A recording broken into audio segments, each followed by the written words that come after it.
I loved that experience of being on the prayer lines. Oh. And 20 years ago, I was talking to you about that, Colleen. 20 years ago, I was a prayer partner volunteer, and I was such a new believer, and I didn't really have all the answers. You know, people would call in with challenges, and I didn't know how to answer them. But I had lots of people there supporting me, caring for me, and the Bible has all the answers. At the end of the day. And then, too, I think sometimes we pressure ourselves to feel like we need to know all the answers, but we do not. We do not, and we will not ever have all the answers.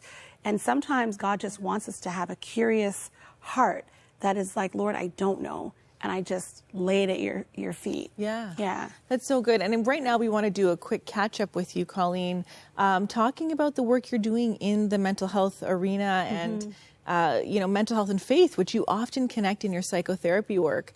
But talking about not having all the answers, have there been times as a therapist where you say, I don't have these answers, or you feel this pressure like, I need to have all the answers? Yeah, absolutely. I think of myself as an early therapist, a younger therapist, where I felt pressured to have to know all the answers.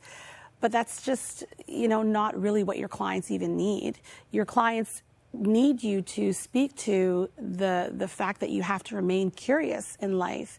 You have to sometimes wait to know the next. That's the way that God has created our world to be. That gives us a dependence, I would say, on Him. Like, there's nobody that knows it all. There's nobody that's going to have all the answers.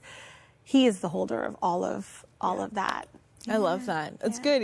There's an old saying, just enough light for the step I'm on. There you go. It's I love one that. step after the other. I love it. And people need to know that God holds the answers, that we can trust God with our challenges. Today there are 1 in 4 Canadians are struggling with mental health issues. That's right. And Colleen, as you're out there and you're working as a psychotherapist, what are some of the common issues you're seeing happening in your Canadian clients? Yeah, definitely depression, anxiety.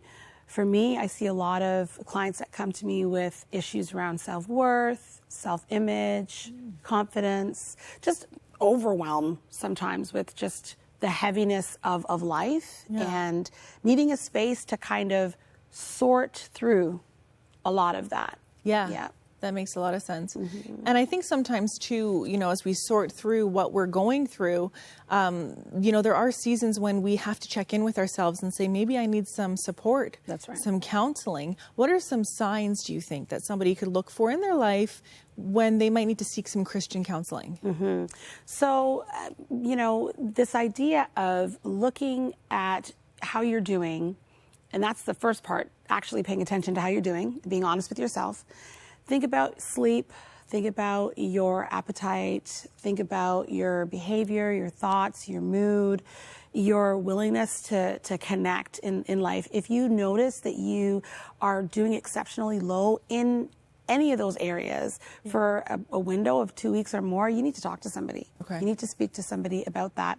If you have tried as much as you can to do what it is that you think to do, and nothing is working, nothing is changing, that in and of itself is a sign.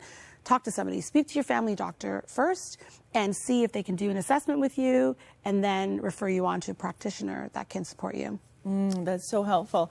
Colleen, you have a very dynamic faith in Jesus. Just spending time with you, I know that, and you guys are getting to see that. Well, Colleen, how does your faith in Jesus shape your approach to psychotherapy and your work in the area of mental health? Yeah, well, I think that this idea that God sent His Son to support us through the struggles allows me to approach my work not in shock of the things that people bring in the door, but just to say, yeah, of course, this is hard. This journey through life, seasons of life, there's going to be struggle. We're going to suffer. We're going to not know. That has helped me to, I think, normalize for clients the toughness that we navigate and go through in life. And of course, my hope. I hold hope for my clients. Sometimes people come through and they don't see a way out for themselves. They're just so entrenched in the struggle.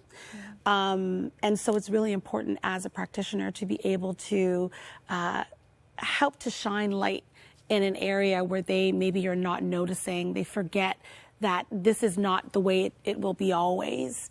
Yeah. That's so good. And I'm sure you pray for your clients after they leave. Yeah. At times bring that before God. So in cases where clients in my intake form, I ask about faith because the numbers will show it. Having faith actually is a strength in terms of mental health and wellness. So you need to know that about your clients. And so if they indicate that they're, believe in Jesus, then I ask, how do you want us to incorporate that in our work together? And so for clients that want to incorporate prayer, we pray.